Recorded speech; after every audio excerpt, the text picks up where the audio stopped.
ஓம் சாந்தி. அனைவருக்கும் இனிமையான மாலை வணக்கம். 2 நிமிடம் ஆத்மஸ்திதியில இருந்து நம்ம இந்த பாடத்தை கேட்கலாம். நான் ஆத்மா, இரு புருவ மத்தியில் அழியாத சிம்மாசனத்தில் மூளைக்கு நடுவே என்னுடைய கண்ட்ரோல் சென்டரில் அழியாத ஆசனத்தில் அமர்ந்து இந்த ஷரீரத்தை இயக்குகின்றேன். நான் வேறு, இந்த ஷரீரம் வேறு. நான் ஆத்மா, அழிவில்லாத சக்தியாவேன் என்கின்ற மாபெரும் மந்திர சாவியானது எனக்கு கிடைத்துள்ளது. நான் ஆத்மா, அழிவில்லாத சக்தி, இந்த ஷரீரத்தை இயக்குகின்ற சக்தி எனக்குள்ளேயே சர்வ குணங்களும் இருக்கின்றன. நான் என் சுய ரூபத்தில் மிகவும் அழகாக இருக்கின்றேன். அந்த சுய நான் என்பதை தரிசிக்கும் பொழுது மிகவும் லேசாக, மிகவும் சக்திசாலியாக, மிகவும் அழகாக, எல்லைக்கப்பாற்பட்ட ஒரு அனுபவம் ஏற்படுகின்றது. ஒரு பறவையானது எப்படி கூண்டை திறந்தவுடன் சிறகெடுத்து பறக்கிறதோ, எல்லையில்லாத வானத்தில் பறந்து திரிந்து ஆடி பாடி மகிழ்கிறதோ, அதுபோல இந்த ஷரீரத்தில் இருந்து கொண்டே மனம் என்னும் பறவையை என்னால் இப்பொழுது பறக்க வைக்க முடிகிறது. இந்த சிறகுகளாக நான் யார் என்ற இந்த மெய் ஞானம் கிடைத்துள்ளது. இந்த ஞானத்தின் கண் கொண்டு பரமாத்மாவின் துணை கொண்டு நான் இப்பொழுது இந்த உலகத்தை பார்க்கின்றேன். இப்பொழுது பார்க்கின்ற உலகமானது மிகவும் வித்தியாசமாக தெரிகிறது. உலகத்தில் நடக்கின்ற ஒவ்வொரு விஷயத்திற்கு பின்னாடியும் காரண காரியம் இருக்கின்றது. அது அனைவருக்கும் நன்மையை கொடுப்பதற்காகவே இந்த காட்சிகள் என்று புரிகின்றது. ஒவ்வொரு காட்சியும் சுகமோ துக்கமோ, ஆனால் இது ஒரு விளையாட்டு என்று அனுபவமாகிறது. இந்த விளையாட்டை நான் ஆத்மா என்ற ஸ்திதியிலிருந்து விளையாடும் பொழுது அதில் எந்த ஒரு நஷ்டமும் தெரிவதில்லை. நான் ஆத்மா, இந்த உலக நாடக சக்கரத்தின் மிக அழகான பங்குகளை வகித்து வந்து கொண்டிருக்கின்றேன். அந்த உன்னதமான பங்குகள் என்ன என்பதை பரமாத்மா எனக்கு ஒவ்வொரு நாளும் கற்றுக் கொடுத்து கொண்டிருக்கின்றார். சத்யுகம் தொடங்கி கலியுகம் வரை நான் ஆத்மா 84 பிறவிகளின் சக்கரத்தில் வருகின்றேன். 84 பிறவிகள் சத்தோ பிரதான நிலையிலிருந்து தமோ பிரதான நிலைக்கு நான் ஆத்மா இறங்கி வந்திருக்கின்றேன். இப்பொழுது இந்த சங்கம யுகத்தில் பரமாத்மா நான் எப்படி இருக்கிறேனோ, யாராக இருக்கிறேனோ அப்படியே குழந்தையாக ஏற்றுக்கொண்டார். நான் ஆத்மா இறை ஞானத்தின் மூலமாகவும் இறைவனின் சக்திசாலியான நினைவின் மூலமாகவும் சூத்ர நிலையிலிருந்து தேவதா நிலையை உருவாக்கிக் கொள்வதற்கான ஆன்மீக முயற்சியை செய்து கொண்டிருக்கிறேன். இது நரனிலிருந்து நாராயணன் ஆவதற்கான படிப்பாகும். இதை கற்றுக் கொடுக்கும் பரமாத்மாவிற்கு கோடானு கோடி நன்றிகள். ஓம் சாந்தி.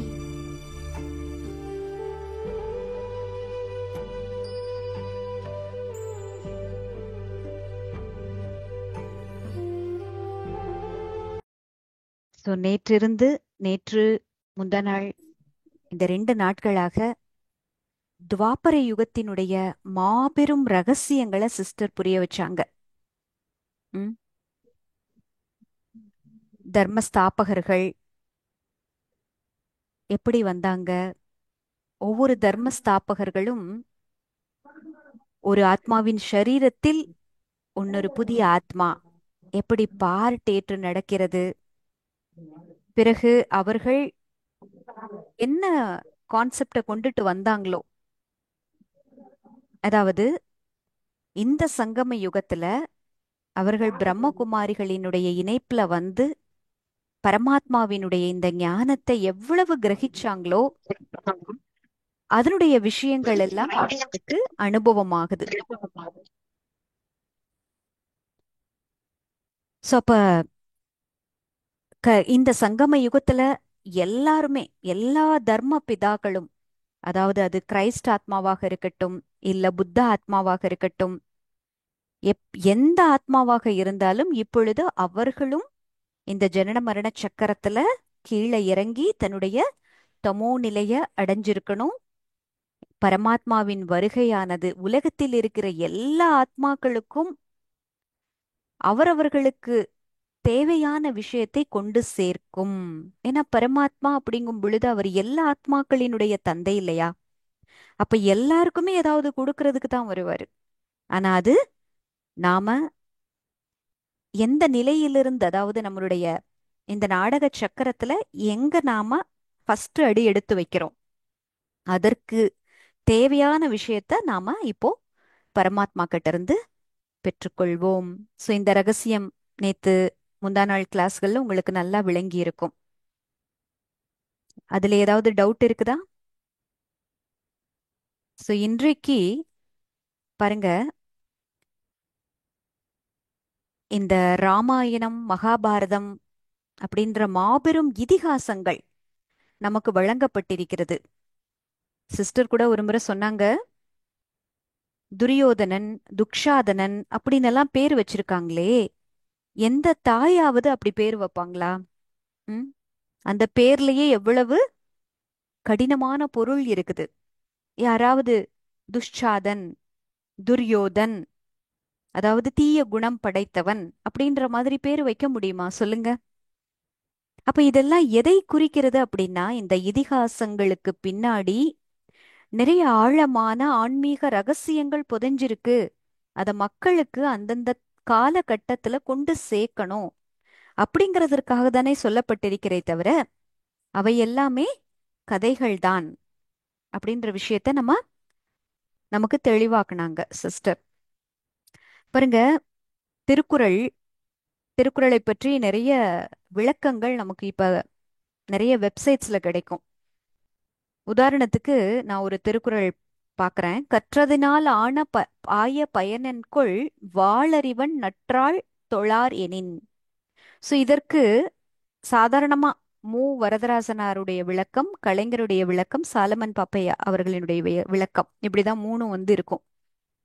அதுல வரதராசனர் எப்படி விளக்கம் கொடுக்கிறாரு பாருங்க. தூய அறிவு வடிவாக விளங்கும் இறைவனுடைய நல்ல திருவடிகளை தொழாமல் இருப்பாரானால் அவர் கற்ற கல்வியினால் ஆகிய பயன் என்ன? இறைவனினுடைய திருவடிகளை தொழலன்னா நீ என்னதான் கல்வி கற்றிருந்தாலும் அதனால என்ன பலன்? இறைவனினுடைய திருவருட் அடிகளை நாம தொழணும் அப்படின்னா என்ன அர்த்தம்? அப்படின்னா என்ன அர்த்தம்? இந்த ஆன்மீக ஞானம் நமக்கு தெரிஞ்சிருக்கணும், இறைவனை நினைவு செய்யணும், பக்தி பண்ணணும், இறைவன் என்ன சொல்லியிருக்கிறாரோ அது வழிப்படி நடக்கணும். அப்படி பல விதங்கள்ல இப்ப நம்ம இந்த ராஜயோகா கிளாஸ் நம்ம வந்த பிறகு நமக்கு இந்த ஞானத்தின் ஆதாரத்துல பார்க்க ஆரம்பிக்கிறோம். இல்லைன்னா இதுவரை என்ன பண்ணிட்டு இருந்தோம்? இறைவனின் நல்ல திருவடிகளை தொழாமல் இருப்பதுன்னா என்ன அர்த்தம்? கோயிலுக்கு போறது, சாஷ்டாங்கமா விழறது, இறைவனின் பொன் பாதங்களை பணிந்து வணங்குவது அப்படின்னு நினைச்சிருப்போம் இல்லையா? இந்த விளக்கத்தை எப்படி நம்ம புரிஞ்சிருக்க முடியும் சொல்லுங்க? இறைவனுடைய நல்ல திருவடிகளை தொழாமல் இருப்பதுன்னா இதுவரை நம்ம என்னப்பா நினைச்சிருந்தோம்? எல்லாரும் அமைதியா இருக்கிறீங்க. என்ன நினைச்சிருந்தோம்? இறைவனுடைய பாதங்களில் விழுந்து வணங்குவது. பாதங்கள்ல விழுந்து வணங்குவது, கோயில்ல போய் மூர்த்திகளை பார்த்து அந்த மூர்த்திகளை உள்ள இருக்கிற உற்சவ மூர்த்தியை தொட முடியாது. ஆனா வெளியே இருக்கிற சுற்று பிரகாரத்துல அந்த தூண்கள் எல்லாம் இருக்கும். அதுல கூட நம்ம ஒரு அப்படியே கையை தொட்டு நம்ம கண்ணில் ஒத்திக்குவோம் இல்லையா? சில கோயில்கள்லாம் பாத்தீங்கன்னா தூண்கள்ல ஹனுமாருடைய சிலையெல்லாம் வடிக்கப்பட்டிருக்கும். ஏன்னா அங்க பக்தர்கள் அங்க போய் என்ன சாத்துவாங்கன்னா அந்த வெண்ணெயெல்லாம் சாத்துவாங்க. அப்ப அங்க கொஞ்சம் ஆக்சஸ் இருக்கும். அப்பெல்லாம் என்ன பண்ணுவோம் நம்ம? அங்க போய் அந்த கால்ல தொட்டு கும்பிடுவோமா இல்லையா? சோ இந்த திருக்குறளை நம்ம படிக்கும் பொழுது எப்படி நமக்கு அனுபவம் ஆயிருக்கும்? அப்படிதானே அனுபவம் ஆயிருக்கும், இப்படிதானே ஃபீல் பண்ணியிருப்போம், இததான் சொல்றாங்கன்னு. சரி, இதே கலைஞர் எப்படி விளக்கம் தராரு இங்க? தன்னை விட அறிவில் மூத்த பெருந்தகையாரின் முன்னே வணங்கி நிற்கும் பண்பு இல்லாவிடில். தன்னை விட அறிவில் மூத்த பெருந்தகையாளர். இங்க இறைவனே சொல்லல, இறைவனை பத்தியே சொல்லல. தன்னை விட அறிவில் மூத்த பெருந்தகையாளரின் முன்னே வணங்கி நிற்கும் பண்பு இல்லாவிடில் என்னதான் ஒருவர் கற்றிருந்தாலும் அதனால் என்ன பயன்? ஒன்றுமே இல்லை. ஒருத்தர் நம்மளை விட அறிவானவராக இருக்கிறாரு.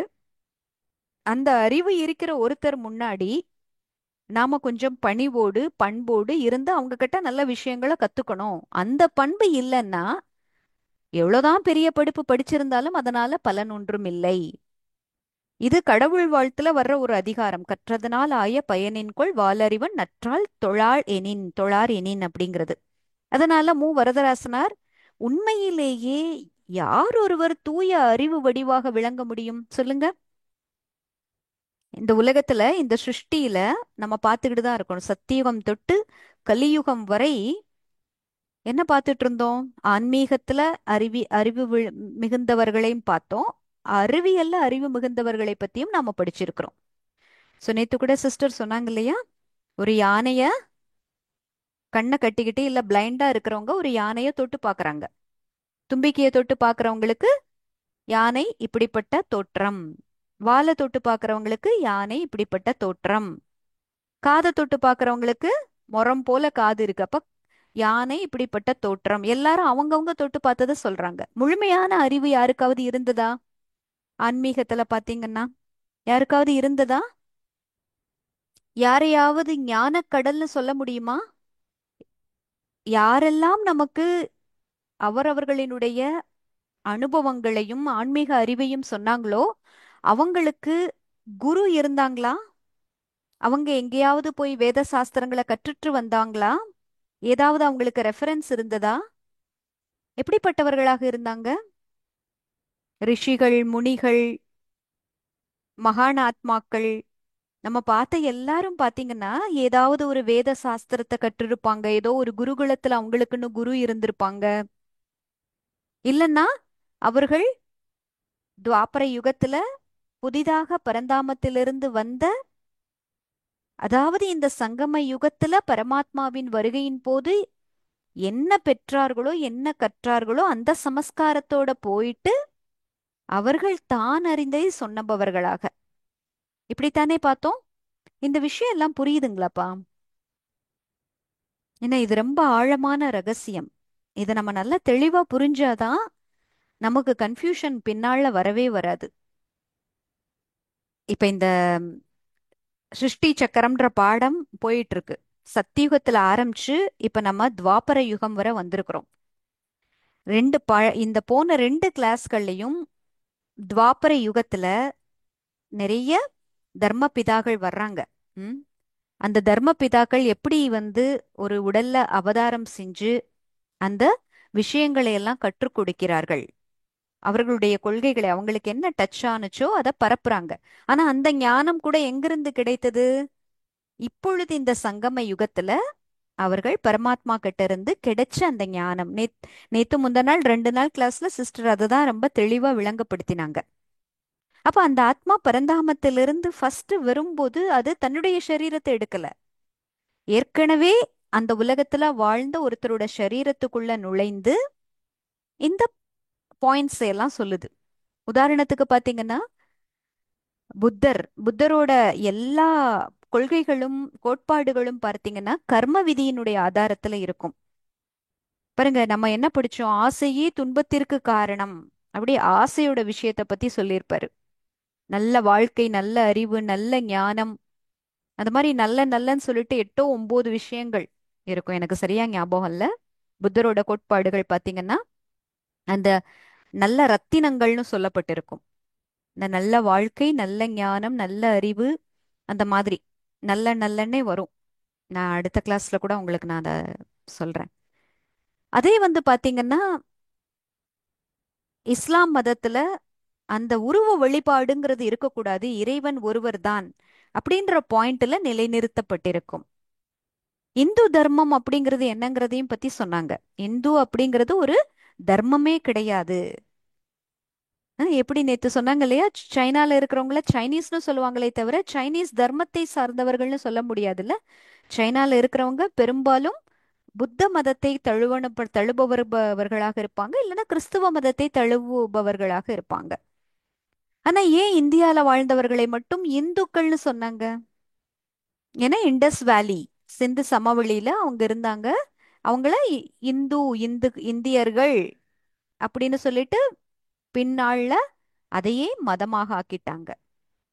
ஏன்னா இங்க வாழும் முறை, இந்து தர்மம் பாத்தீங்கன்னா பல மகான் ஆத்மாக்கள் வந்திருப்பாங்க. ஒருத்தர் அத்வைதத்தை பத்தி சொல்லுவாரு, ஒருத்தர் துவைதத்தை பத்தி சொல்லுவாரு. சைவ மதம், வைணவ மதம், எல்லா கோட்பாடுகள். இது அல்லாம பாருங்க, வள்ளலாருடைய மார்க்கம், பக்தி மார்க்கம்.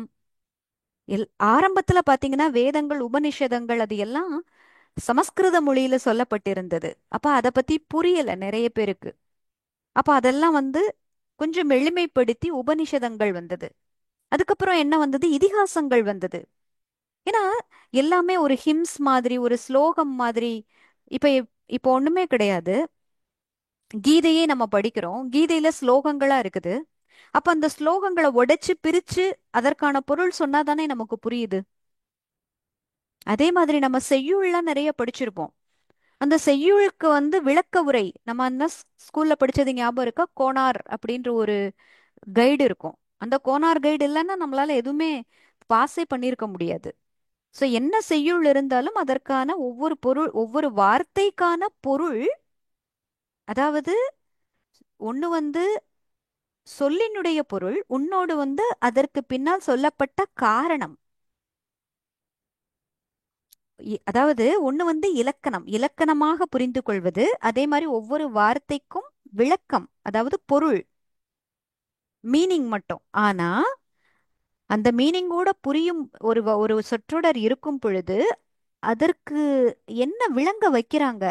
இப்ப பாத்தீங்கன்னா, கற்றதனால் ஆன பயனின்கொள், அதை பத்தி அந்த திருக்குறளை பார்த்தோம். அந்த விளக்க உரை வேற வேற விதமா இருக்குதுல்ல.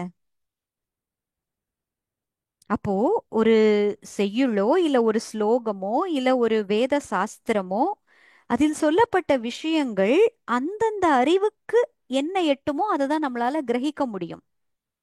அவரவர்களுடைய மனோநிலை, அவரவர்கள் இந்த உலகத்தை பார்க்கின்ற பார்வை, இறைவனை பற்றிய அவர்களினுடைய புரிதல், இது எல்லாம் அவங்க கொடுக்கிற விளக்கத்துல இருக்கும். அவங்களுடைய விளக்கம் இது இந்த எல்லா விஷயத்தையும் சார்ந்து இருக்கும். இது புரியுதுங்களா? ம். ஸோ இதை தான் சிஸ்டர் 2 நாளா டிஃப்ரெண்ட் பிளேசஸ்ல எப்படி அந்த விளக்கங்கள் சொல்லப்பட்டிருக்கிறது, உண்மையிலேயே என்ன நடந்திருக்க வேண்டும், உண்மையிலேயே இதிகாசங்கள் எல்லாம் நடந்ததா, அதை பத்தி எல்லாம் விளக்கமா சொன்னாங்க. இன்னும் அதனுடைய தொடர்ச்சியாக நம்ம இன்னும் சில விஷயங்களை பார்க்கலாம் இன்னைக்கு. பாருங்க, ராமாயணத்துல முக்கியமான கேரக்டர்ஸ் யாரு? தசரதன் இல்லையா? தசரதனுக்கு எத்தனை ஒய்ஃப், எத்தனை மனைவியர்? 3 மனைவியர். ஃபர்ஸ்ட் மனைவி கௌசல்யா, ரெண்டாவது மனைவி கைகேயி, மூன்றாவது மனைவி சுமித்ரா. இவர்களுக்கு, இந்த 3 மனைவியருக்கு 4 புதல்வர்கள். அது உங்களுக்கு தெரியும். ராமர் கௌசல்யாவினுடைய புத்திரன். கைகேயிக்கு பரதன். கரெக்டா? கைகேயிக்கு பரதன். சுமித்ராக்கு லக்ஷ்மணனும் சத்ருகனும். கரெக்டா? இந்த 4 மகன்கள். சோ இப்படிதான் ராமாயணம் ஆரம்பிக்குது. இப்ப பாருங்க, ராமாயணத்தை முதலில் எழுதியவர் பாத்தீங்கன்னா முனிவர் வால்மீகி. வால்மீகி ராமாயணம்னு இருக்கும். வால்மீகி ராமாயணம் பாத்தீங்கன்னா பெரும்பாலும் பாடல் வடிவத்துல ராமரினுடைய மகிமைகள் தான் பெரும்பான்மையாக இருக்கும். இவ்வளவு விலாவரியாக ராமாயணம் என்று இன்றைக்கு நாம படிக்கின்ற அந்த விளக்கங்கள் எல்லாம் இருக்காது. இவ்வளோ பெரிய ஸ்டோரியாலாம் அது இருக்காது. மெயின்லி ராமரினுடைய மகிமையை முன்னிறுத்தி தான் பாடப்பட்டிருக்கும். இப்ப ராமாயணத்துல நம்ம எத்தனை சீன்ஸ் பார்க்கிறோம், எத்தனை விஷயங்கள் பார்க்கிறோம், முக்கியமான கட்டங்கள், அது மாதிரி எல்லாம் இருக்காது. அப்புறம் பாத்தீங்கன்னா கிட்டத்தட்ட ஒரு 700 ஆண்டுகளுக்கு முன்னாடி, 600 லிருந்து 700 ஆண்டுகள் தோராயமாக, துளசிதாசர் அப்படின்னு சொல்லிட்டு ஒரு புலவர் இருந்தாரு. துளசிதாஸ் தெரியும் இல்லையா? அவர் ராமச்சரித்திர மனாஸ், ராமரினுடைய வரலாற்று கதை அப்படின்னு சொல்லிட்டு ரீரைட் பண்றாரு, எழுதுறாரு. அது என்ன காலம் அப்படின்னா, முகலாயர்கள் இருந்த காலம், முகலாயர்கள் இந்தியாவை ஆண்ட காலம். உங்களுக்கு தெரியும், பாபரிலிருந்து ஆரம்பித்து அவுரங்கசீப் வரை எத்தனை தலைமுறைகள் முகலாயர்கள் நம்மளை ஆண்டாங்க. பாபருடைய மகன் அக்பர். கரெக்டா? அக்பருடைய மகன் யாரு? ஷாஜஹான். ஷாஜஹானுடைய மகன் யாரு? அவுரங்கசீப். சோ உங்களுக்கு அவுரங்கசீப்போட கதை தெரியுமா? அவுரங்கசீப்போட கூட பிறந்தவங்க பிரதர்ஸ் இருந்தாங்க. அவுரங்கசீப் கடைசி பையன். ஷாஜஹான் அரியணையில இருக்கும் பொழுதே, அவர் நல்லா இருக்கும் பொழுதே அவுரங்கசீப் என்ன பண்ணாரு? எனக்கு அரியணை வேணும் அப்படின்னாரு. அப்ப ஷாஜஹான் சொல்றாரு, மூத்த மகனுக்கு தானே கொடுக்கணும், மூத்த மகன் இருக்கும் பொழுது உனக்கு எப்படி அந்த அரசுரிமையை தர முடியும், கிரவுன் பிரின்ஸ், இளவரசன்ற பட்டத்தை சூட்ட முடியும் அப்படின்னு கேட்கும் பொழுது இவர் என்ன பண்ணாரு? தன்னுடைய சகோதரர்களையே ஒவ்வொரு தலையா கொய்து, இப்ப பாரு யாருமே இல்ல, நான் மட்டும்தான் இருக்கிறேன், இப்ப என்ன நீ அரசனாக்கு அப்படின்னு சொல்லிட்டு தந்தையே சிறையில அடைச்சிட்டு அரியணை ஏறினார். இந்த கதை உங்களுக்கு தெரியுமா? கேள்விப்பட்டிருக்கீங்களா இல்லையா?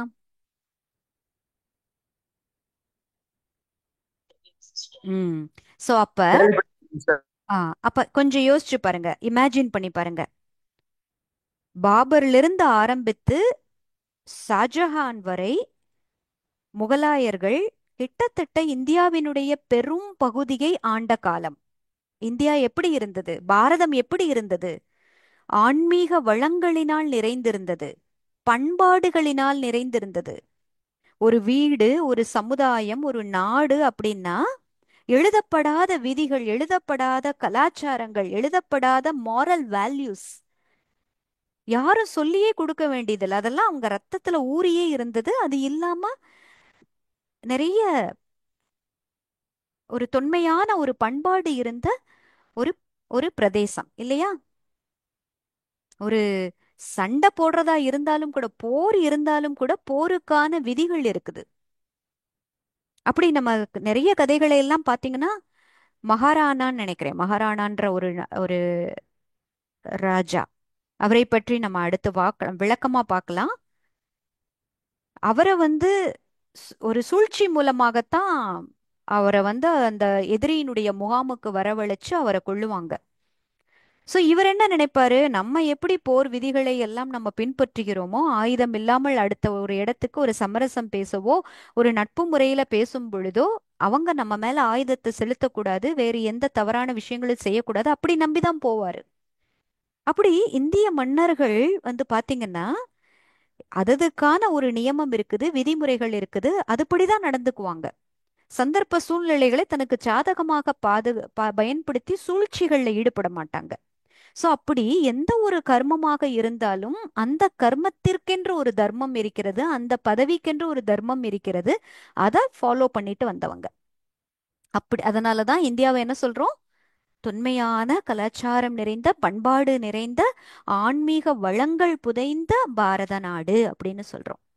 சோ இந்த நேரத்துல இப்ப கொஞ்சம் இப்படி பாருங்க, அந்த பாரதத்தை ஆளுகின்ற ஒரு சக்கரவர்த்தி, அந்த சக்கரவர்த்தியினுடைய மனோநிலை எப்படி இருக்குது? எனக்கு ஆட்சி வேணும், அதற்காக என்னுடைய சகோதரர்கள் செத்தாலும் எனக்கு கவலை கிடையாது, என்னுடைய தந்தையே நான் சிறை பிடிப்பேன், அதை பத்தி எனக்கு கவலை கிடையாது, என்னுடைய உத்தேசமே என்ன, நான் அரியணையில ஏறி அரசாட்சி செய்யணும். இப்படி ஒரு மாபெரும் இச்சை மேலோங்கிய அரசனாக இருக்கிறான்.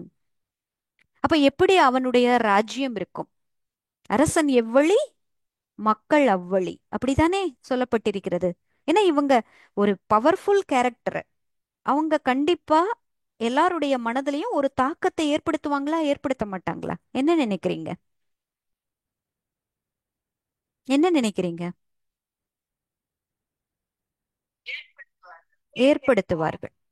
அப்ப கிட்டத்தட்ட எத்தனையோ வருடங்களாக முகலாயர்களினால் ஆட்சி செய்யப்பட்ட அந்த நாடு, முகலாயர்களின் கடைசி மாபெரும் அரசனாக அவுரங்கசீப் இருக்கிறாரு, அவரு இப்படிப்பட்ட காரியங்களை செஞ்சுட்டு இருக்கிறாரு. இப்ப துளசிதாசர் அந்த கண்டெம்பரரி டைம், அந்த சமகாலத்துல வாழ்ந்ததாக சொல்றாங்க.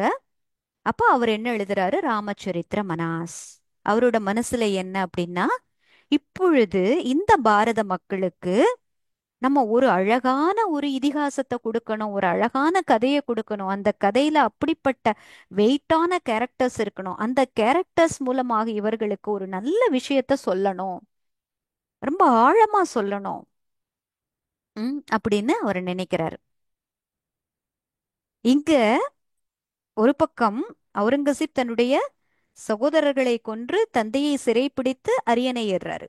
அங்க தசரதரோட கதைக்கு வாங்க. தசரதர் என்ன பண்றாரு, அடுத்த நாள் ராமருக்கு பட்டாபிஷேகம். இப்ப கைகேயி வராங்க. என்ன சொல்றாங்க, நீங்க ஏற்கனவே எனக்கு 2 வரம் கொடுத்தீங்க. யாரோட தூண்டுதலால வர்றாங்க? மந்த்ரா. நம்ம வந்து தமிழ்ல அங்க கூனின்னு சொல்லுவோம், ஆனா உண்மையிலேயே அவரோட பெயர் என்ன, மந்த்ரா. அந்த மந்த்ரா என்ன சொல்றாங்க, மந்த்ராங்கிறது ஒரு பணிப்பெண், இந்த ராணியினுடைய பணிப்பெண். மந்த்ரா மேல இவங்களுக்கு நிறைய அபிமானம் இருக்குது, அவங்க சொல்லலாம் நிறைய கேட்பாங்க. இப்ப மந்த்ரா சொல்லி இவங்க என்ன பண்றாங்க, மனசு குழம்பிடுச்சு. ஏன் என்னுடைய பையன் அரியணை பெறக்கூடாது அப்படின்னு சொல்லிட்டு தன்னுடைய கணவன் கிட்ட 2 வரம் கேக்குறாங்க. ஏற்கனவே வரம் கொடுத்து வச்சிருக்கிறாரு, நீ எப்ப வேணா யூஸ் பண்ணிக்கலாம்னு சொல்லியிருக்கிறாரு. அதை யூஸ் பண்ணிக்கிறாங்க. என்ன, நாளைக்கு ராமருடைய பட்டாபிஷேகம் நடக்க கூடாது, ராமர் 14 வருடம் வனவாசம் செல்ல வேண்டும், இது ரெண்டும் எனக்கு இந்த வரம் வேணும். இது இப்படி நடக்க, அதே நேரத்துல லக்ஷ்மணன் லக்ஷ்மணன் அங்க இருக்கிறாரு. ஆனா பரதனும் சத்ருகனும் தன்னுடைய தாத்தா பாட்டி ஊருக்கு போயிருக்கிறாங்க. இவங்களுக்கு இந்த விஷயம் எதுவுமே தெரியாது. சொன்ன உடனே தசரதர் ஆடி போறாரு. ஆனாலும் வேற வழி இல்ல. ஏற்கனவே கொடுத்த வரம் நிறைவேத்தி தான் ஆகணும்.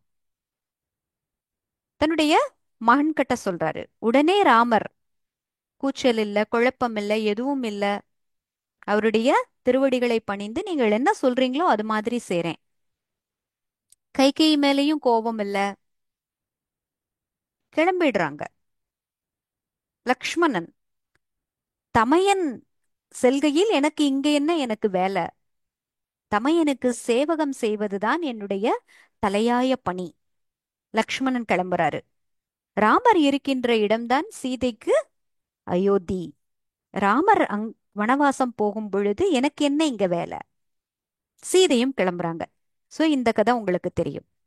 ஒரு பெரிய கான்ட்ராஸ்ட் கொண்டு வராரு. யாரு? துளசிதாசர். என்ன கான்ட்ராஸ்ட் கொண்டு வராரு? ஒரு பக்கம் இந்த பாரதத்துல இப்படிப்பட்ட ஒரு நிலவரம். ராஜா, அங்க ஆண்டு கொண்டிருக்கின்ற ராஜா இப்படி இருக்கிறாரு. அதாவது குடும்ப அளவுலையும் சரி, சமுதாய அளவுலையும் சரி, ஒரு நாட்டளவுலையும் சரி, ஒரு ராஜா என்ன செய்கிறாரோ அவருடைய தாக்கமானது இருக்கும். ம்.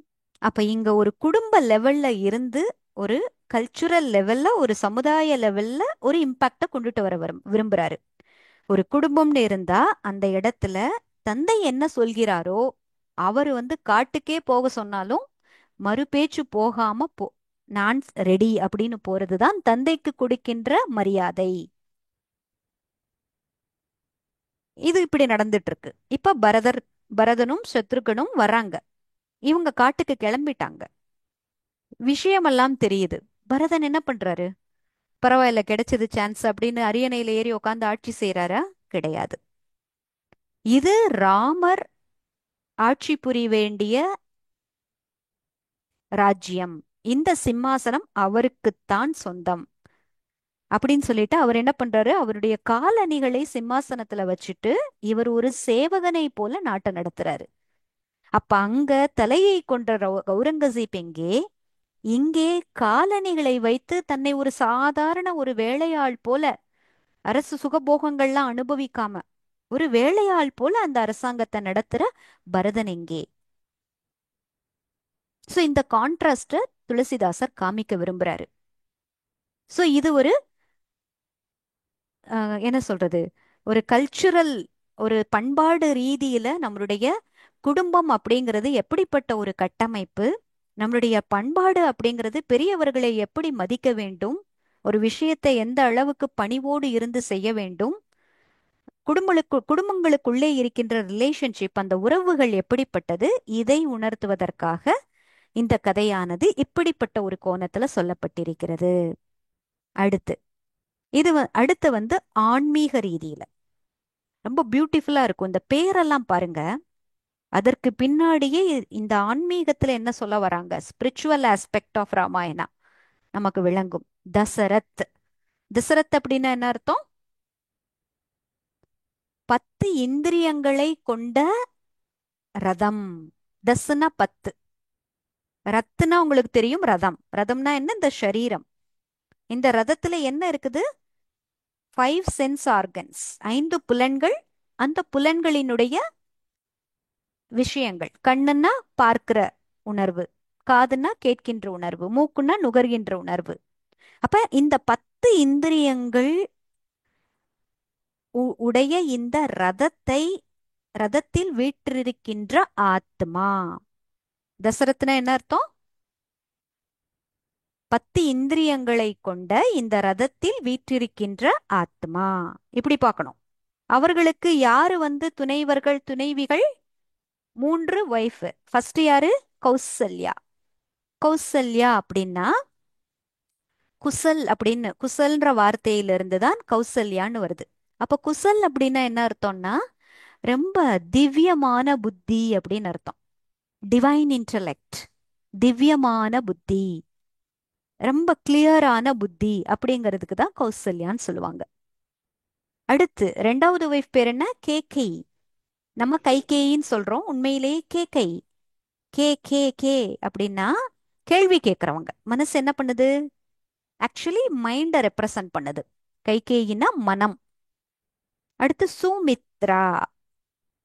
சுமித்ரா அப்படின்னா நல்ல குணங்களை, பண்புகளை, சமஸ்காரங்களை கொண்டவள், நண்பன் போல வைத்திருப்பவள் சுமித்ரா. இப்படி மனம், புத்தி, சமஸ்காரம், இந்த மூன்றையும் துணையாக கொண்டு இந்த ஆத்மா இந்த 10 இந்திரியங்களினாலான இந்த ரதத்தை இயக்குகின்ற ஒரு சக்தி. புரிஞ்சுதா இது? டிஃபிகல்ட்டா இருக்கா இந்த விஷயம்? ஆத்மா பாடம் தான், வேற ஒண்ணும் கிடையாது. அப்ப கௌசல்யா டிவைன் இன்டலெக்ட். அவருக்கு மகன் யாரு? ராமர். கேகையினுடைய மகன் யாரு? பரதன். சுமித்ராவினுடைய மகன் யாரு? லக்ஷ்மணனும் சத்ருகனும். இப்ப பாருங்க, மனமானது இந்த ரெண்டு பேர் கூட, அதாவது டிவைன் இன்டலெக்ட் கூடவும் நல்ல சமஸ்காரங்கள் கூடவும் இருந்ததுன்னா, அப்ப மனம் கூட எப்படி இருக்குது? ரொம்ப பவர்ஃபுல்லா இருக்குது. எந்த குழப்பத்திலையும் வர்றது கிடையாது.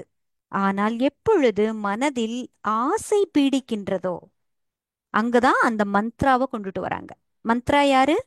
அந்த கூனின்னு சொல்றோம். இப்ப இந்த மந்த்ரா தான் இந்த கேக்கையினுடைய மனசுல என்ன பண்றா? குழப்பத்தை ஏற்படுத்துறா. அப்ப மனதில் எப்பொழுது இச்சைகள் எழுகிறதோ, அந்த இச்சைகள் என்ன பண்ணுது? ஆத்மாவை ஆளுமை பண்ணுகிறது. அப்பொழுது இந்த மனமானது ஏன், எதற்கு, எப்படி, ஏன் இது எனக்கு கிடைக்க கூடாது, ஆசையினால் பீடித்த மனம் என்ன பண்ணும்? அந்த ஆசையை நிறைவேற்றுவதற்காக என்ன வேணா செய்யும். தன்னுடைய நல்ல சமஸ்காரங்களை இழந்துவிடும், தன்னுடைய புத்தியையும் இழந்துவிடும். அது ரெண்டையும் ஓவர் ரூல் பண்ணிடுது. அப்ப ஆத்மா கிட்ட கௌசல்யாவும் இருக்கிறது, தசரதரோட கௌசல்யாவும் இருக்கிறாரு, சுமித்ராவும் இருக்கிறாரு.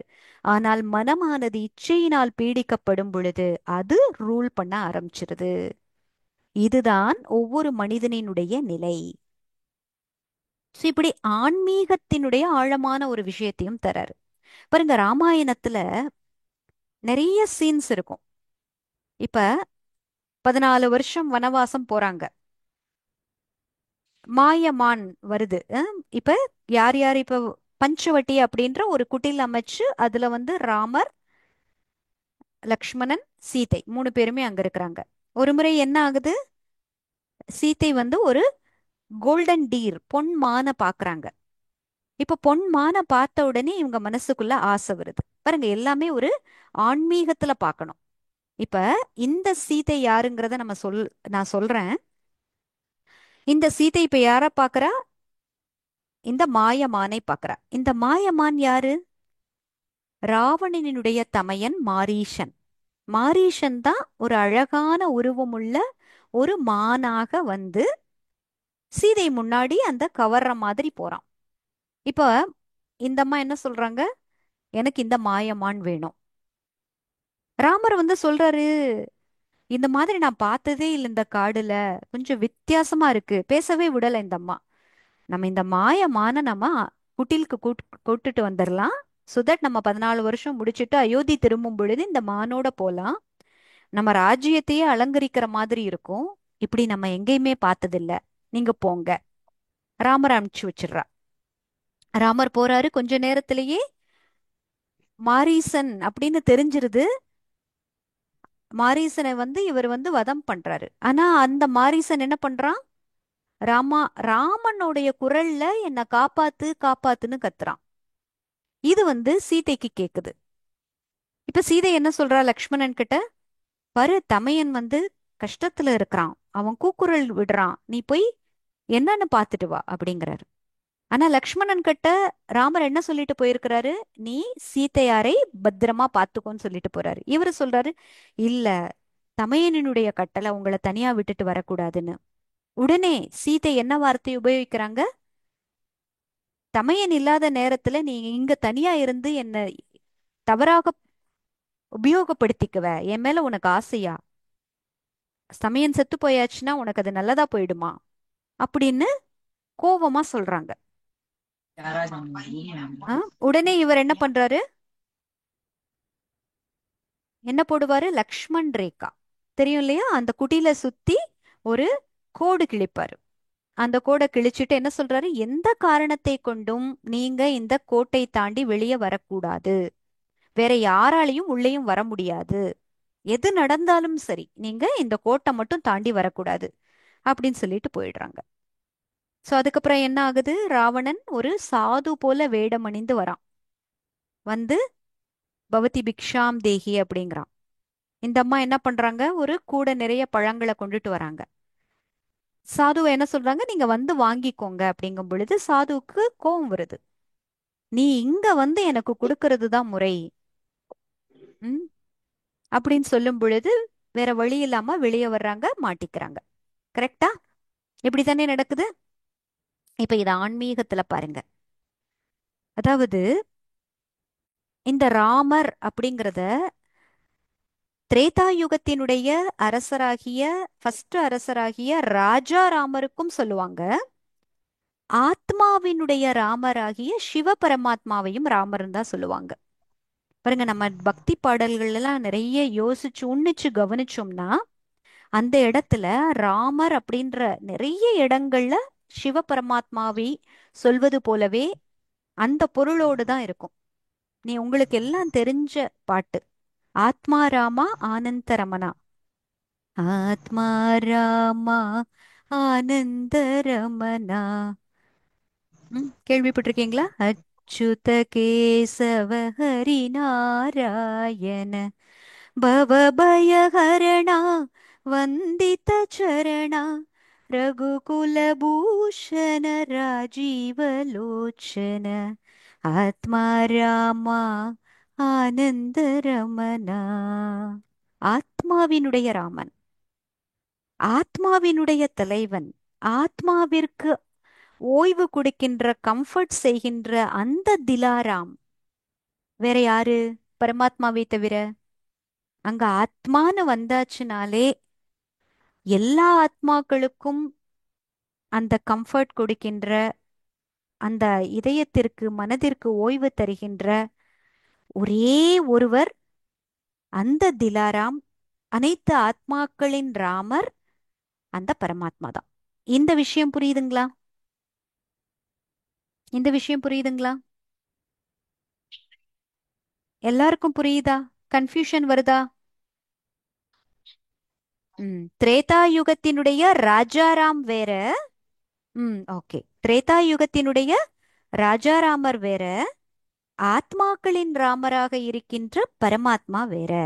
சோ இந்த ரெண்டு வித்தியாசத்தை நம்ம நல்லா புரிஞ்சுக்கணும். இப்ப ராமாயணத்தை இந்த ரீதியில பாருங்க. எப்போ நாம எல்லாருமே சீதைகள். இப்ப ஆத்மாக்களாகி நாம எல்லாருமே சீதைகள். இந்த சீதையானவள் எப்பொழுது பரமாத்மாவை தன்னுடைய துணையாக வைத்திருக்கிறாளோ அப்பொழுது எந்த அவகுணங்களும் அவகிட்ட வரவே முடியாது. ராவணன் யாரு? விகாரங்கள், அசுர சமஸ்காரங்கள், அசுர குணங்கள். ராவணன் யாரு? 10 தலை காமிக்கிறாங்க இல்லையா? ராவணன் யாரு? 10 தலையோட யாரையாவது பார்த்திருக்கீங்களா நீங்க இதுவரை? 10 தலையோட யாராவது இருப்பாங்களா உலகத்துல? எல்லாமே சிம்பாலிக் தானே? சிம்பாலிக்கா இல்லையாப்பா? 10 தலை கொண்ட ராவணன். சோ இந்த உருவத்தோட யாராவது இருக்க முடியுமா? உண்மையிலேயே இந்த உலகத்துல அசுர சமஸ்காரங்கள் அப்படிங்கிறது எல்லாருடைய மனதிலும் வியாபித்து இருப்பது இந்த நேரம்தான். இந்த 10 தலை ராவணன் அப்படிங்கிறது நம்ம ஏற்கனவே பாடங்கள்ல பார்த்துட்டோம். 5 விகாரங்கள், ஆண்களினுடைய 5 விகாரமும் பெண்களிடம் இருக்கின்ற 5 விகாரங்களும் தான் ராவணனாக உருவகப்படுத்தப்படுகிறது. அதனாலதான் ராவணனினுடைய உருவ பொம்மையை நாம ஒவ்வொரு ஆண்டும் என்ன பண்றோம்? உருவாக்கி அதை வந்து எரிப்பாங்க. நார்த்ல எல்லாம் இது ஒரு பழக்கம் இருக்குது. உருவ பொம்மை உருவாக்கி அதை வந்து எரிப்பாங்க. அப்படின்னா என்ன அர்த்தம்? இந்த நமக்குள்ளே இருக்கின்ற அசுர விகாரங்களை நாம முற்றிலுமாக சாம்பலாக்கணும் அப்படிங்கிறது தான் அதனுடைய பொருள். அப்ப இந்த ராவணன் எப்ப வர முடியும்? ஃபர்ஸ்ட் பரமாத்மாவினுடைய துணையை நாம நழுவ விடும் பொழுது ஃபர்ஸ்ட். சரி, பரமாத்மாவினுடைய துணையை தான் நம்ம நழுவ விட்டுட்டோம்.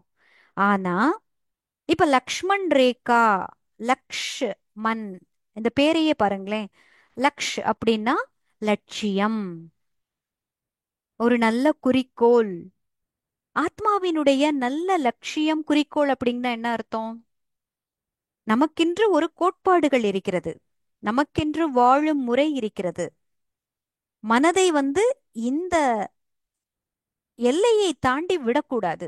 இது சரி இது தவறுன்னு தெரிஞ்ச பிறகு இந்த மனமானது எந்த ஒரு விஷயத்திலையும் கவர்ச்சிக்கப்படக்கூடாது. அப்ப நம்ம ஒரு கோடு போட்டு வச்சிருப்போம்ல, நமக்கு யாருமே சொல்லி தர வேண்டியதில்ல. இப்ப எல்லாரையுமே அவங்கவங்க மனசுல கொஞ்சம் யோசிச்சு சொல்லுங்க. சில விஷயங்கள், நிறைய விஷயங்கள் நம்ம மனசாட்சிக்கு விரோதமா நம்ம செய்ய மாட்டோம். ஏன்னா நமக்குன்னு ஒரு கோட்பாடு வச்சிருப்போம்.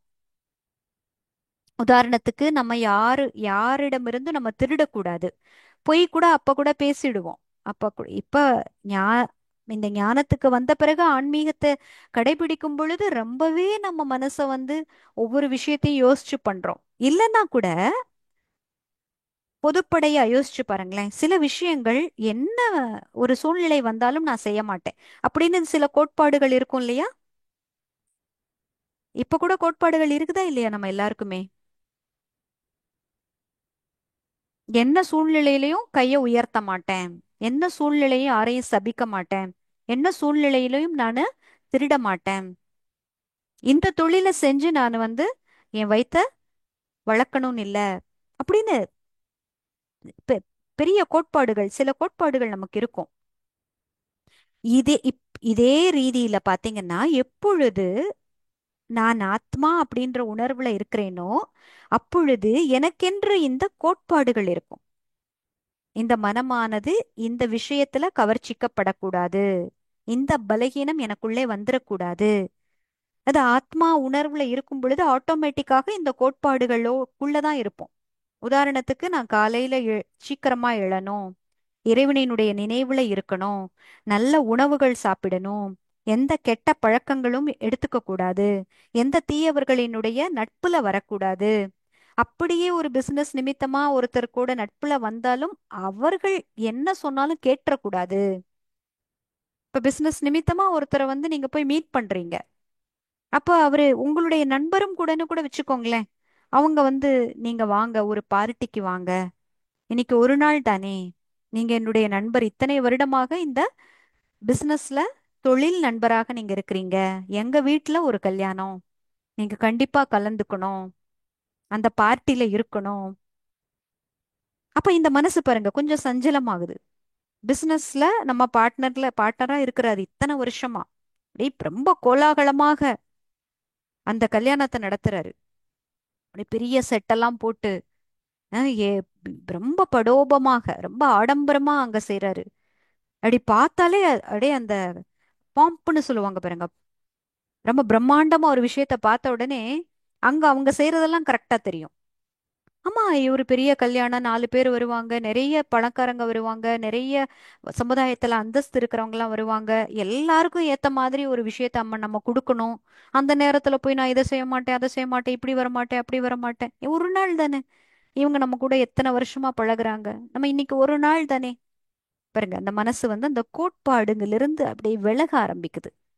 அப்ப எப்பொழுது இந்த கடுமையான இந்த ரொம்ப ஸ்ட்ராங்கான கோட்பாடுகள் நம்ம வச்சிருப்போமோ அப்பொழுது கூட நம்ம ப்ரொடெக்டடா தான் இருக்கிறோம். அதுதான் லக்ஷ்மண் ரேகா, நமக்கான சத்தியமான பழக்க வழக்கங்கள், குட் ஹேபிட்ஸ். நம்ம மனச இது அலைய விடாம பாத்துக்கிறது, கவர்ச்சிக்க விடாம பாத்துக்கிறது. பாருங்க, நம்ம புராணங்களையும் இதிகாசங்கள்லையும் இந்த மனச அலைபாய விட்டதுனால என்னெல்லாம் நடந்தது அப்படிங்கிற நிறைய கதைகள் இருக்குது. அகலிகை அப்படின்ற ஒரு பெண் இருந்தாள். அந்த அந்த கதை தெரியுமா? கௌதம கௌதமர் அப்படின்ற ஒரு முனிவரோட ஒய்ஃப் தான் இந்த அகல்யா. ஒரு முறை இந்திரன் என்ன பண்ணுவான், இந்த அகல்யா ரொம்ப வனப்பு மிகுந்தவள், கௌதம முனிவர் வயதானவர், இந்திரன் தேவர்களின் அரசன் இல்லையா, அவனும் ரொம்ப அழகு. இப்ப இவர் என்ன பண்றாரு, தன்னை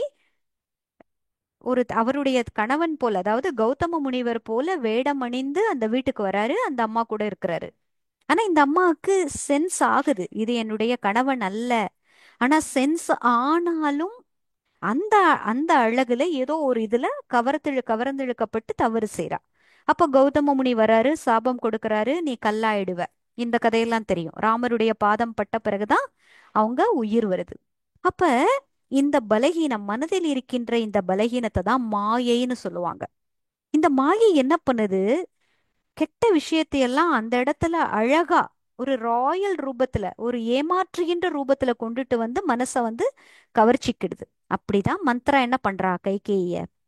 உன் மகன் இல்லையா, என்னதான் இருந்த நீ ராமனை உன் மகன்னு சொல்லலாம். ஆனா உன் வயித்துல பிறந்தது பரதன் தானே. நீ அவனுக்கு சிம்மாசனத்தை கொடுக்காம நீ எப்படி ராமருக்கு கொடுப்ப? ராமர் என்ன, அவர் உட்கார்ந்தாருன்னா 2 3 வருஷத்துல முடிஞ்சிருமா? அவன் ஆயுள் காலம் வரை அவன் ஆளுவான். அப்போ உன் மகன் எப்ப வந்து சிம்மாசனத்துல உட்காருவான்? இப்படி மேல கீழே அத இத சொல்லி என்ன பண்ணிடுறா, கைகேயினுடைய மனதை மாற்றுகின்றாள். அப்படித்தான் நம்மளுடைய மனமும் இந்த மாதிரி எதுல வருது? மாயையினுடைய வசத்துல வருது. அப்ப என்ன பண்றா இந்த சீதையும் கூட மாயமான பாக்குறா அப்படின்னா, இந்த மாதிரி மாயையினால, மாயையினுடைய டிசீவிங் நேச்சர், ஏமாற்றுகின்ற அந்த இயல்புல நம்மள என்ன பண்ணிடுறது? கவர்ச்சிக்க விடுவது. So இது இப்படி ஸ்பிரிச்சுவல் ஆஸ்பெக்ட்லயும் சொல்றாங்க.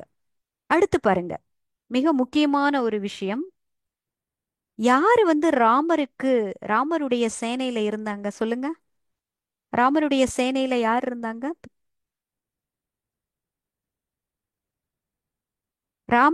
ராமரோட சேனை யாரால் ஆனது?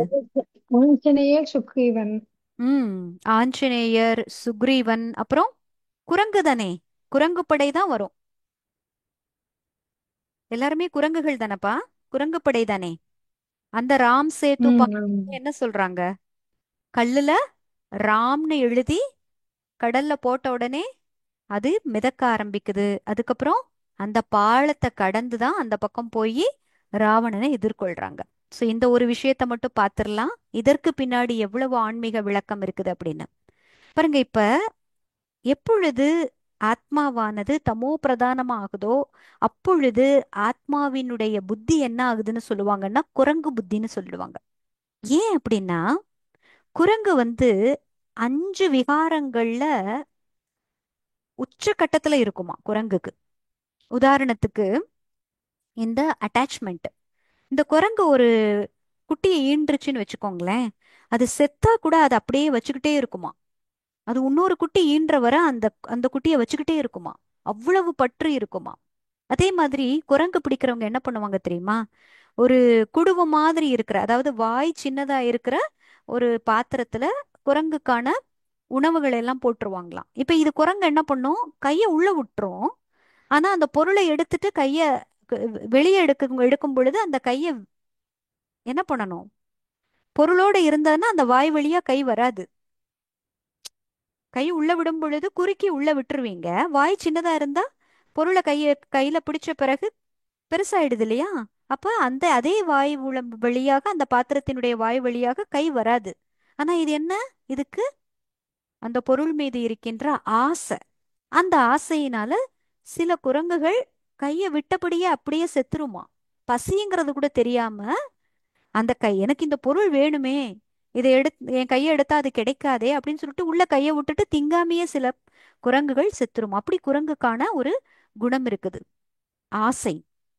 அதே மாதிரி குரங்குக்கு சொல்லுவாங்க, கோவம் வந்துச்சுன்னு வச்சு பாருங்களேன், எப்படி அதனுடைய முகம் இருக்கும், எப்படி சீரும் பார்த்திருக்கீங்களா? குரங்காட்டம் சீர்றதான் சொல்லுவாங்க. இது கோபம்ன்ற ஒரு அவகுணமும் குரங்கு கிட்ட ரொம்ப தனிப்பட்டு காணப்படும். அதே மாதிரி ஈகோ. ஒரு கதை கூட சொல்லுவாங்க. ஒரு சின்ன குருவி இருந்துச்சாம். அந்த குருவி தன்னுடைய கூட்டுல தன்னுடைய குழந்தைகளோட ஒரு மரத்துல இருந்ததாம்மா. அன்னைக்கு பெரிய மழை போல. அப்ப அந்த குருவி வந்து அந்த கூட்டுல தன்னோட குழந்தைகளோட இருக்கும் பொழுது ஒரு குரங்கு பக்கத்துல வந்துச்சாம். அப்ப இந்த குருவி கேட்டுச்சான், பாரு, ஓ மாதிரி எனக்கு கை கால்லாம் இல்ல, ஆனாலும் கூட நான் ஒரு கூடை உருவாக்கி என் குழந்தை குட்டிகளை நான் பாத்துக்கிறேன். உனக்கு தான் இவ்வளோ நல்ல கை கால் இருக்கே, இப்ப பாரு எவ்வளோ குளிரா இருக்குது, இப்படி மழை பெய்யுது, உனக்கு உன்னுடைய உடம்பு பாதுகாப்புக்காவது ஒரு சின்னதா நீ ஒரு கூடையோ வீடையோ கட்டிக்கலாம்ல அப்படின்னு சொல்லிச்சான். உடனே இந்த குரங்கு என்ன பண்ணுச்சான், அந்த கூட்டையும் களைச்சு விட்டுருச்சான். கூட்டை பிடுங்கி அப்படி கீழே போட்டுருச்சான்.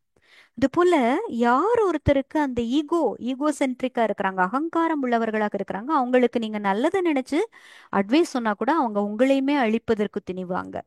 அப்படி குரங்கு புத்தி அந்த ஈகோ சென்ட்ரிக்கா இருக்கு. இப்படி 5 விகாரங்களும் நிறைந்த ஒரு உருவகமாகத்தான் குரங்கு பார்க்கப்படுகிறது. அப்ப இந்த சங்கம யுகத்துல நாமெல்லாம் எப்படி இருக்கிறோம்? இந்த 5 விகாரங்கள் மிகுந்த ஒரு குரங்கினுடைய ஒரு குணாதிசயங்கள் கொண்டவர்களாக இருக்கிறோம். அப்படிப்பட்ட இந்த குரங்கு புத்தியில எப்பொழுது இறைவனின் நினைவானது வருகிறதோ, இங்க ராம் அப்படிங்கிறது யாரு? பரமாத்மா. கல் போன்ற இந்த புத்தியில எப்பொழுது இறைவனினுடைய நாமம் ராம் அப்படின்னு ஒலிக்க ஆரம்பிக்குது, இது வெறுமனே எழுதி வைக்கின்ற விஷயம் கிடையாது. நான் ஆத்மா என்று உணர்ந்து பரமாத்மாவை நினைவு செய்து பரமாத்மாவினுடைய குணங்கள் இந்த புத்தியில நிறையுது, ஆத்மால நிறையுது. அப்ப கல்லெல்லாம் என்ன ஆயிடுது? லேஸ் ஆயிடுது. கல் என்ன பண்ணும்? போட்ட உடனே கீழே தானே அமிழும். அப்போ இந்த கல் போன்ற புத்தியானது அவ்வளவு லேசாக ஆகி இந்த மனதையும் பறக்க வைக்கிறது. எதனால? இறைவனினுடைய மிகவும் அக்யூரேட்டான நினைவினால. அதன் மூலமாக நம்ம என்ன பண்ணிடுறோம்? இந்த பக்கம் கலியுகத்தையே கடந்து அந்த பக்கம் சத்தியுகத்திற்கே போக முடியும்.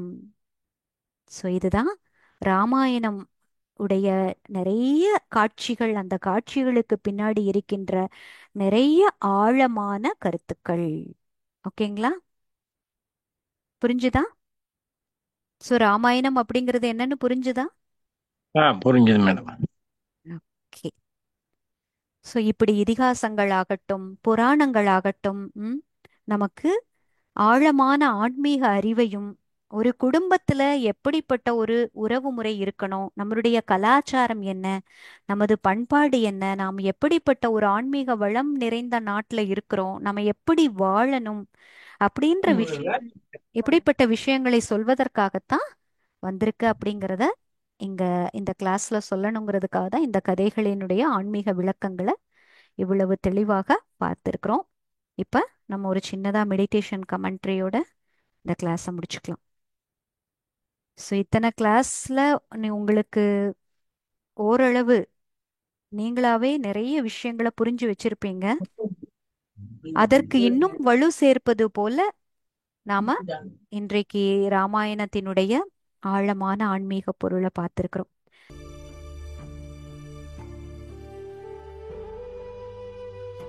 ஓம் சாந்தி.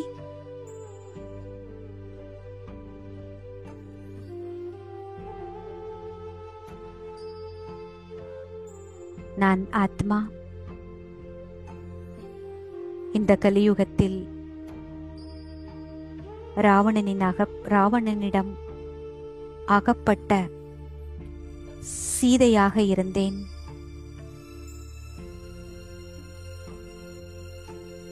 பரமாத்மா திலாராமர் எனக்காகவே இந்த கலியுகத்தின் இறுதியில் அவதரித்து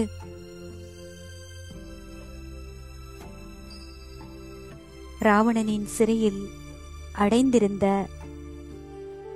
ஆத்ம சீதையான என்னை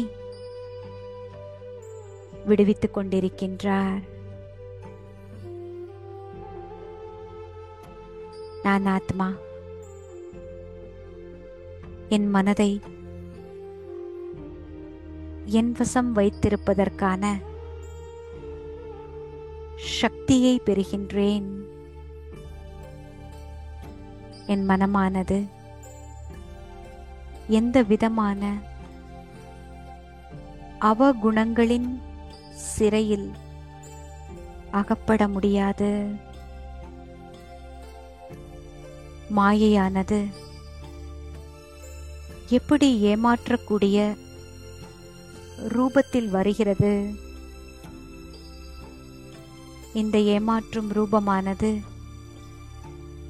என்னை இறைவனிடமிருந்து பிரித்ததினாலேயே நான் யார் என்பதை மறந்ததினாலேயே இந்த வாழ்வில் துக்கங்கள் என்பதை நான் நன்றாக புரிந்து கொண்டேன். இப்பொழுது ஆத்ம சீதையான நான் ஒரு திலாராமின் நினைவில் அவருடைய அன்பு என்கின்ற பாதுகாப்பு கவசத்தில் என்னுடைய மரியாதை என்கின்ற கோட்பாடுகளுக்கு உட்பட்டு மீண்டும் என்னுடைய ராஜ்யத்தை அடைவதற்காக முயற்சி செய்கின்றேன். இன்னும் எனக்குள்ளே குரங்கு போன்ற ஏதாவது புத்திகள் அவ்வப்போது வெளிப்படுகிறதா என்பதை சோதனை செய்து பார்க்கின்றேன். எப்பொழுதெல்லாம் எனக்குள்ளே அவகுணங்கள் எழுகிறதோ அப்பொழுது எல்லாம் நான் துக்கம் அடைவது நிச்சயம் என்பதை புரிந்துவிட்டிருக்கின்றேன். நான் ஆத்மா. என்னை முழுமையாக இறைவனிடம் சமர்ப்பணம் செய்யும் பொழுது எனது புத்தியானது தெய்வீக புத்தியாக ஆகின்றது. எப்படி கல்லில் ராம் என்று எழுதுவது அந்த கல்லை லேசாக்கியதாக சொல்லப்பட்டதோ அப்படி இந்த கல் போன்ற புத்தியில் இறைவனின் நினைவானது தெய்வீக புத்தியாக ஆக்கி இந்த மனதை அனைத்து சுமைகளிலிருந்தும் விடுபடச் செய்துவிட்டது. நான் ஆத்மா. இப்பொழுது கலியுகம் என்கின்ற பெரும் கடலை இறைவனின் துணை கொண்டு கடக்கின்றேன். அவரது சேனையாகவும் ஆகி இந்த மொத்த உலகத்தையும் மாற்றத்திற்கான வழியை காண்பிக்கின்றேன். ஓம் சாந்தி. ஓம் சாந்தி. ஓம் சாந்தி. Okay. Thank you very much. Thank you, madam. Om Shanti. Om Om Shanti. Shanti. Niku. Om Shanti pa. Om Oh, Shanti. Good okay, night. madam. Class end Good night. பண்ணிக்கிறேன். Okay, madam. Good night. Good night.